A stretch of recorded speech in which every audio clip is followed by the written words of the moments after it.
धनंजय सिंह जो है माफिया है, 25,000 का इनामी है और वो क्रिकेट खेल रहा है 500 आदमियों 1000 आदमियों के बीच में। एसएसपी वहीं पे है, तो माफिया जेल में कहाँ है? 2-3 मुसलमानों का नाम है, मुख्तार अंसारी, अतीक अहमद, तीसरा नाम उन्हें आजम खान का, वो चौथा नाम नहीं बता सकते। मौजूदा सरकार ने कोई विकास नहीं किया, पूरे देश के संसाधन बेच लिए। पाल भाटी या नागर ऐसी आंख बंद कर रखी है तो इधर को देखते नहीं है। ये इनकी सोच ये है कि ये मरे जब भी उसमें खड्डे में 1925 में जो आरएसएस का एजेंडा था उसमें क्लियर ये था कि 95% लोगों की इतनी कमर तोड़ दो कि रोटी के लिए जूता चाटें। जब हमारे कोई मैयत होती है तो इतने हम गारों में और पानी में जाते हैं।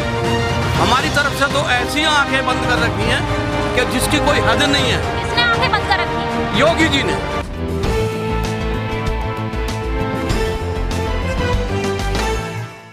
हमारे जो ये कठहरा रोड है और हमारे वहाँ पे कब्रिस्तान है, जब हमारे कोई मैयत होती है तो इतने हम गारों में और पानी में जाते हैं। हमारी तरफ से तो ऐसी आंखें बंद कर रखी हैं कि जिसकी कोई हद नहीं है। किसने आंखें बंद कर रखी है? योगी जी ने। और जो हमारे यहाँ की चेयरमैन हैं और जो हमारे यहाँ के विधायक हैं, कौन है?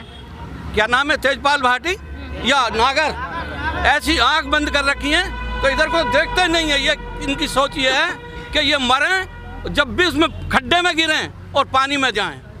और जो शमशान है वहाँ पे पक्की सड़कें बनी हैं, लाइट लग रही हैं और हमारी तरफ को ध्यान ही नहीं है। हमारी किसकी तरफ?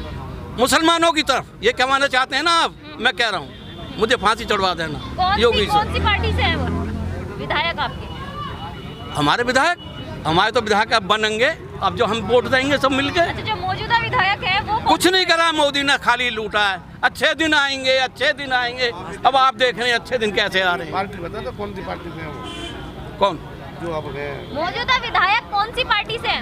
ये बीजेपी से। अच्छा, अब किन मुद्दों पर वोट दोगे?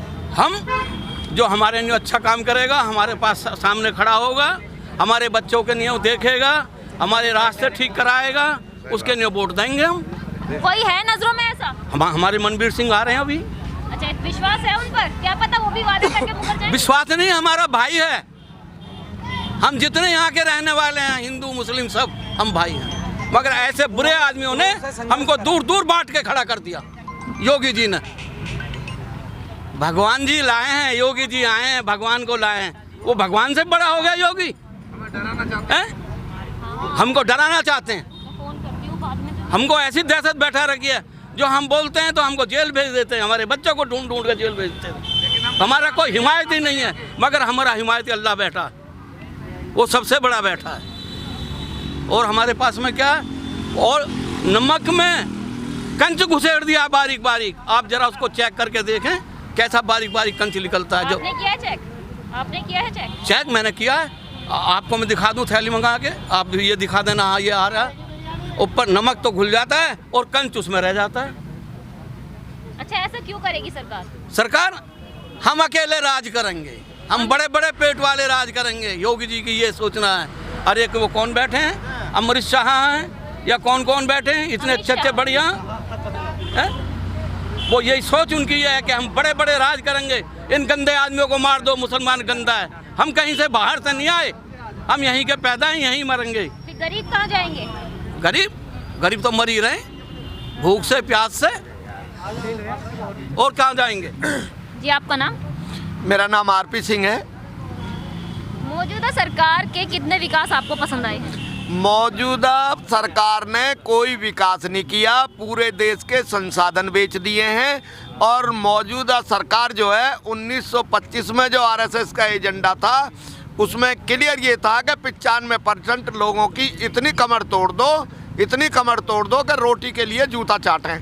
आज इस सरकार ने भारत के सारे नागरिकों को, सर्व समाज को इस स्टेज में ला दिया है कि उनके हाथ में कटोरा आ गया है और वो आपका 20 या 30 रुपए का राशन मिलता है, 100 रुपए का उसका थैला, जिसमें योगी जी की तस्वीर है, अपना एडवर्टाइजमेंट कर रहे हैं। और एक बात बताएं, विकास, अगर इस सरकार ने विकास किया होता तो ना तो गृह मंत्री, ना आपका स्वास्थ्य मंत्री, ना आपका मुख्यमंत्री ये गली गली मोहल्ले में क्यों पर्चा बांट रहे हैं? अच्छा, केंद्रीय गृह मंत्री अमित शाह ने तो बोला है कि जब से योगी की सरकार आई है तब से ही यूपी का विकास हुआ है। देखिए, सारे लोग जाने ये तो झूठों की जमात है।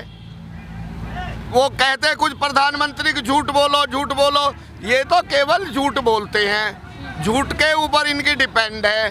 देखिए, बाबा साहब को हमारे देश के मोमडन्स ने इतना साथ दिया था कि जब बाबा साहब को संविधान सभा में नहीं जाने दिया था तो हमारे भारत के मुस्लिम समाज के हमारे उन्होंने जो नेता ने अपनी सीट से इस्तीफा दे करके बाबा साहब को जितवा के संविधान सभा के अध्यक्ष बनवाने की नींव डाली थी। और बताएं कि जब शिक्षा की बात होती थी तो यहाँ महिलाओं को शिक्षा के लिए जो बहन सावित्रीबाई फूले निकलती थी तो ये ब्राह्मणवादी व्यवस्था के लोग उन पे गारा वारा फेंकते थे। बहन फातिमा शेख ने उन्होंने अपना घर दिया था महिला में शिक्षा और सुधार के लिए। ये भारत के मुस्लिम समाज का योगदान है। और मैं बताना चाहता हूँ कि बहन जी विकास किए हैं। ये मंदिर की और मस्जिद की दोनों, एक मस्जिद की लड़ाई लड़ता है, एक मंदिर की लड़ाई लड़ रहा है, एक हिंदुस्तान की लड़ रहा है, एक पाकिस्तान की लड़ रहा है। हमको इन्होंने भावनाओं में भड़का रखा। मगर बहन जी शिक्षा पे, स्वास्थ्य पे, विकास पे, जिले बनाने, तहसील बनाने, मंडल बनाने और हॉस्पिटल बनाना और कॉलेज बनाना, ये बहन जी ने इतना यहाँ काम किया पूरे यूपी के अंदर। और बताएं, इनका काम जो है भारत में फिरका प्रति फैलाना है। और बहन जी का इशू है कि अब की बार सरकार आएगी, एक यूनिवर्सिटी अब्दुल हमीद के नाम से बनाई जाएगी, एक यूनिवर्सिटी फूलन देवी के नाम से बनाई जाएगी, एक यूनिवर्सिटी भगत सिंह के नाम पे बनाई जाएगी, एक यूनिवर्सिटी आपके वो जो हैं ऊधम सिंह के नाम पे बनाई जाएगी। जो जिन्होंने कुर्बानियाँ दी हैं, जिन्होंने देश के लिए अपनी पूरी जिंदगी और बर्बाद हो गए हैं, उनके नाम को शिक्षा के माध्यम से ये कटोरा दे रहे हैं, ये मंदिर मस्जिद पे लड़ा रहे। बहन जी शिक्षा के माध्यम से देश की जनता को और संविधान के माध्यम से न्याय प्रिय नेता रहेंगी। उनके शासन में सबको न्याय मिलता था, सामान्य स्थिति थी। जब मस्जिद का निर्णय आया तो पूरे देश के लोगों ने अपने अपने ऑफिस बंद कर लिए थे। उस शेरनी ने ये कह दिया था कि अगर कोई दंगा हो गया तो एसएसपी डीएम तुमको जेल भेज दूंगी। एक पत्ता नहीं हिला। वो बहन कुमारी मायावती का शासन था। जब सबसे पहला शासन आया तो आपने देखा कि जो वो गुंडा थे उंगली उठाते थे तो उनको पहले सबसे आगे उनको जेल भेज, उनको ऊपर आसमान भेज दिया था। पर जो केंद्रीय गृह मंत्री हैं वो बोल रहे हैं कि जब से यूपी में योगी सरकार आई है तब से माफिया जो है वो खत्म हो गया। वो 3 जगह मिलता है, या तो जेल में या प्रदेश से बाहर। देखिए, इन्होंने सारे संसाधन अपना रखे हैं। किसी पे ईडी लगा देते हैं, किसी सीबीआई। लोगों के बीच में दहशत पैदा कर रखी है। एक कानून इन्होंने मोदी ने बनाया, योगी ने, कि बिना एफआईआर के किसी भी आदमी को उठा के जेल भेज सकते हैं। ये इन्होंने ऐसा कानून बनाया कि जो एफआईआर की भी आवश्यकता नहीं है।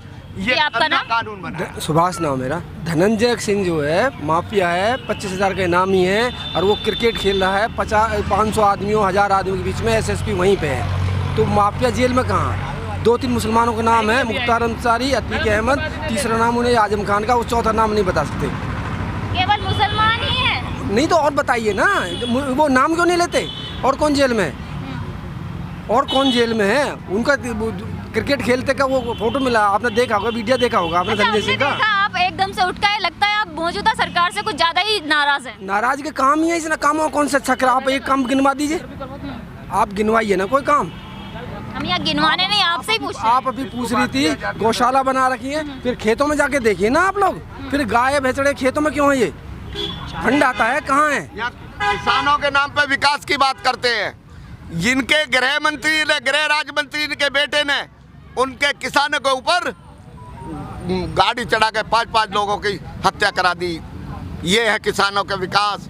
ये सबको आज भी शासन में बैठे हैं। ना गृह मंत्री ने इस्तीफा दिया, ना किसी को सजा दी गई है। ये अपराधी हम लोगों के, गरीबों के, ना मुस्लिम समाज के, ना दलित समाज के, ना पिछड़े समाज के जो लोग गरीब हैं उनकी आजकल FIR भी नहीं होती, चाहे वो हाथरस कांड हो, बहन कुमारी मायावती ने उसको भी उठाया था और आगे भी सबको न्याय देंगी। और बाबा साहब ने, देखिए आप, एक बात और बता देना चाहता हूँ, जाटव समाज ने बाबा साहब को समझ लिया और पढ़ लिया, इस वाल्मीकि समाज ने नहीं समझा, जबकि बाबा साहब वाल्मीकि समाज से थे। वहाँ जो महार कौम है वो वाल्मीकि समाज के नाम से वहाँ काम करती है। उनके हाथ में झाड़ू दे दिया और बाबा साहब ने इनके हाथ में कलम दी थी, मगर इन्होंने उन्हें सड़क पे ला दिया, भिखारी बना दिया। उनके बच्चे 10 साल के 12 साल के होते हैं तो उनके हाथ में जो है कहता है लाला कि कपड़ा मार दिया करे, तेरा बेटा जो है वो 10-20 रुपए ले जाएगा सब्जी वब्जी को।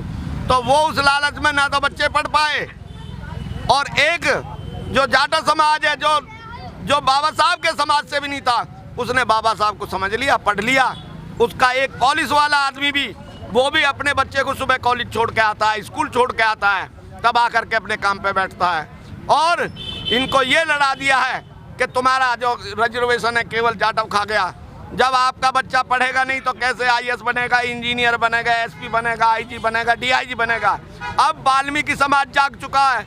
जिस क्षेत्र में भी हम जा रहे हैं वहाँ वाल्मीकि समाज हमसे आगे हर जगह बाबा साहब के लिए, संविधान के लिए और बहन जी की बहुजन समाज पार्टी के लिए वोट देने को तैयार है और सत्ता में लाएगा।